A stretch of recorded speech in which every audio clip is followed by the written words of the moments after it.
기독교인이 멸공을 말해야 하는 이유는 간단합니다. 먼저는 공산주의의 핵심이 무신론이기 때문이고, 또 성경에서는 악인은 그 모든 사상에 하나님이 없다고 하는 무신론을 가졌다고 말씀했기 때문입니다.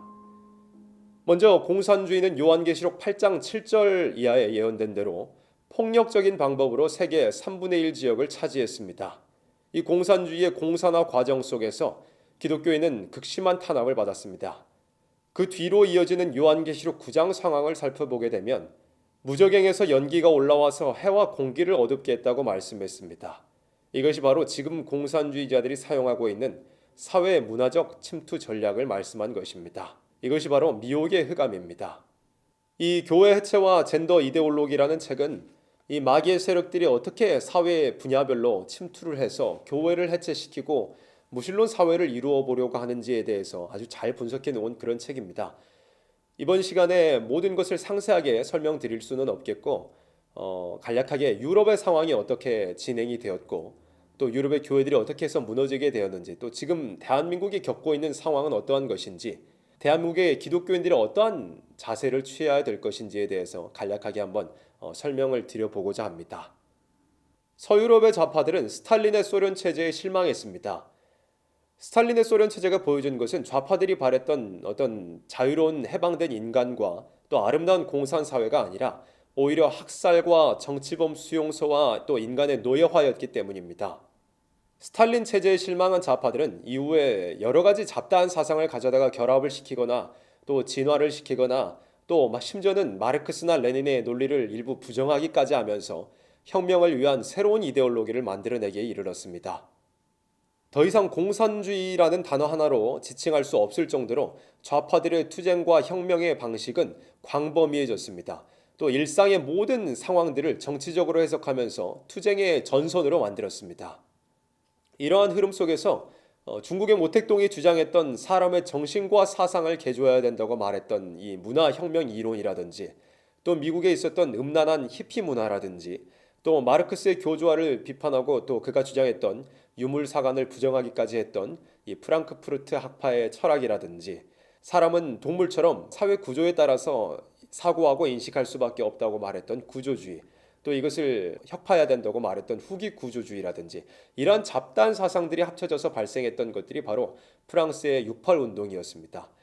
프랑스의 68 운동은 모든 금지하는 것을 금지한다라는 표어를 가지고 시작되었고, 기존의 모든 진리나 상식이든지 규범이든지 어떤 가치라든지 모든 것을 부정해서 억압당하는 인간을 해방해야 된다고 주장했던 것이 바로 이 68 운동이었습니다.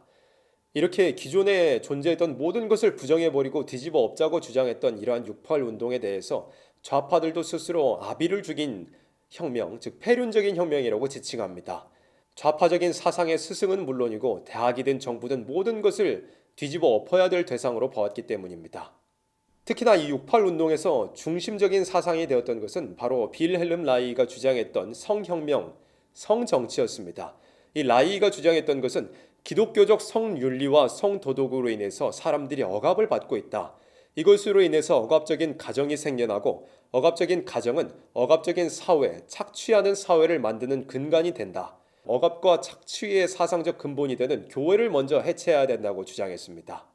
이 68 운동은 이전에 공산주의자들이 보여주었던 어떤 폭력적인 체제 전복에 대한 시도가 아니라 체제 내에서 이데올로기 투쟁으로 전환하는 그러한 분기점이 되었습니다. 자유체제를 무작정 부정하는 것이 아니라 이 체제의 구성을 새롭게 바꿔버리는 것이었습니다.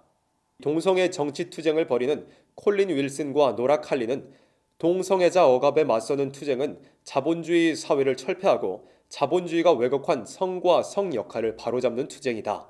여기서 핵심은 노동계급이 주도하는 사회주의 혁명을 통해서만 이런 변화를 이룰 수 있다라고 말했습니다.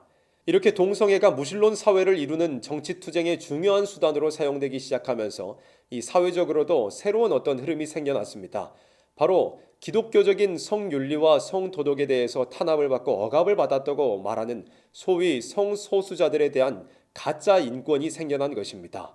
이러한 가짜 인권에 페미니즘이 더해져서 젠더 이데올로기가 형성되었고, 이 결과로 유럽은 동성애자들의 낙원이 되고 말았고, 이 가짜 인권에 이슬람 세력들까지 더해지면서 불법 이민자에 대한 관용과 또 다문화주의로 인해서 유럽이 이슬람화되고 말았습니다.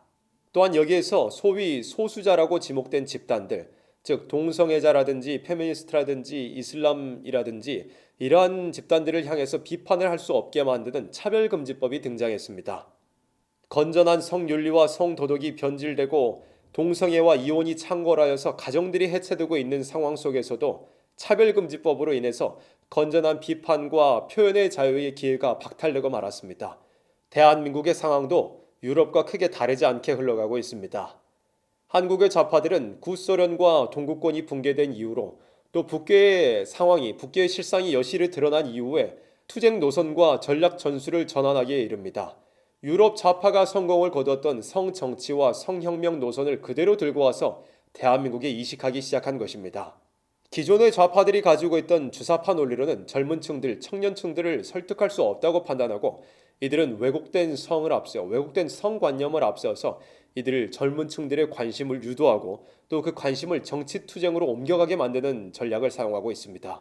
행정부에서는 여성부가 생겨나고 각 정당마다 성정치위원회와 또 성소수자위원회 등이 생겨나고 또한 좌파 세력들은 교회에도 침투해서 퀴어 신학이라든지 또 성경적 페미니즘이라든지 성경을 왜곡해서 이 젠더 이데올로기를 대한민국 내에서 구축하는 데 힘쓰고 있습니다. 또한 소위 성소수자 인권단체들은 서로 연대해서 한미 FTA 반대운동이라든지 제주 해군기지 반대운동이라든지 평택 미군기지 반대운동이라든지 또 세월호 국민대책회의 등에 주도적으로 참여해서 정치적 투쟁에 앞장서고 있습니다. 그리고 헌법재판소에서 2005년에는 호주제가 폐지되고 2015년에는 간통죄가 폐지되고 2019년에는 낙태죄가 헌법 불합치 판결을 받으면서 법적으로도 상식적인 성도덕과 성윤리가 파괴되어서 가정의 해체를 촉진하게 된 것입니다. 또한 타인에 대한 비방이나 어떤 괴롭힘이나 차별에 대한 것을 방지하고 처벌하는 것에 대한 법안들이 이미 존재하고 있음에도 불구하고 굳이 좌파 정치인들이 차별금지법을 새롭게 입법하려는 것에 대해서는 기독교의 목소리를 막기 위한 의도가 있다고 볼 수밖에 없습니다. 지금 이러한 대한민국의 상황 속에서 대한민국의 기독교인들은 어떠한 자세를 취해야 되는 것인지 한번 생각해 보아야 할 필요가 있습니다. 유럽이 타락의 길로 접어드는 동안 유럽의 교회들이 목소리를 낼 수 있는 충분한 기회가 있었음에도 불구하고 그들은 적극적으로 나서지 않았습니다. 한 가지 예로 독일에서 동성결혼이 합법화되기 전에 독일의 총리 메르켈은 교회들을 향하여서 적극적으로 나서달라고 부탁했습니다. 그럼에도 불구하고 독일의 교회들은 내부적인 분열로 인해서 적극적으로 목소리를 내지 않았고 결국 2017년에 독일에서는 동성결혼이 합법화되고 말았습니다. 이렇게 유럽의 교회들은 적극적으로 나서지 않았던 것 때문에 스스로 기회를 놓치고 말았고 또 진리를 전할 수 없는 환경을 만나고 말았습니다. 대한민국의 교회들도 마찬가지입니다. 좌파들이 교회에 침투해서 좌파들의 논리를 주장하기 위해서 성경의 몇 구절을 뽑아서 말하는 것에 대해서 지식이 없으므로 그들을 대항하지 못하고 있는 상황에 있고 또 그것을 알고 있는 상황 속에서도 왜곡된 정교분리 논리로 인하여서 종교가 정치에 참여하면 안 된다는 그러한 생각을 가지고서 목소리를 내지 않고 적극적으로 나서지 않고 있는 그러한 상황입니다. 이러한 논리 때문에 반성경적인 정책들에 대해서 목소리를 내지 않고 악법이 제정되고 있는 그러한 과정에 대해서 반대하지 않고 또한 낙태죄 폐지라든지 또한 기독교 대학들의 가치관을 훼손하려는 인권위의 지금 행태라든지 또 지역의 교육청들마다 학생 인권 조례로 유럽의 문란한 68 정신을 학생들에게 심어주려고 한다든지 기독교를 탄압하는 북계와 손을 잡으려고 하는 이 좌파 정부에 대해서 반대의 목소리를 내지 않는 것입니다. 좌파들의 주장이 왜 잘못되었고 또 이러한 것들을 어떻게 성경적으로 바로 잡아 주어야 되는지 또한 이 좌파들이 어떠한 방식으로 교회를 해체하려고 다가오고 있는지 공부하지 않고 관심이 없는 것이 지금 기독교의 현실입니다. 하나님께서는 호세아 선지자를 통해서 내 백성이 지식이 없음으로 망한다고 말씀하셨습니다. 그럼에도 불구하고 유럽의 교회들은 지식이 없어서 망했고 죄에 대하여서 적극적으로 나서서 고하지 않으므로 이렇게 무너지고 만 것입니다. 대한민국의 교회는 달라야 합니다. 이 마귀의 세력들이 어떻게 예수님의 피로 산 교회를 해체시키려고 하는지 공부하고 이런 것들을 어떻게 이겨내야 할지 성경적 지식으로 무장하고 또한 이런 것들을 어떻게 세상 많은 사람들과 기독교인들에게 전해야 할 것인지 부단히 노력하고 힘써야 할 때입니다. 예수님께서도 말씀하셨고 요한계시록에서도 기록하기를 마지막 때 세상은 소돔과 같다고 했습니다. 아니 소돔보다 더 부패한 세상이 올 것이라고 말씀했습니다. 소돔이 망한 것은 성적인 타락, 즉 동성애 때문이었습니다. 지금 세상도 소돔의 죄악을 반복하고 있습니다. 마지막 싸움에는 피와 말씀과 순교의 사상이 필요합니다.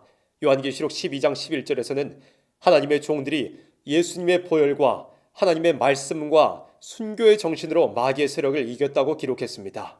우리도 예수님의 보혈을 굳게 붙들고 성경적인 지식으로 완전히 무장하고 또한 순교의 정신으로서 마귀의 세력을 이겨야 할 것입니다. 무적행의 연기가 온 세상을 덮고 있는 이러한 가운데서 교회들이 일어나서 진리의 빛을 발해야 할 때입니다.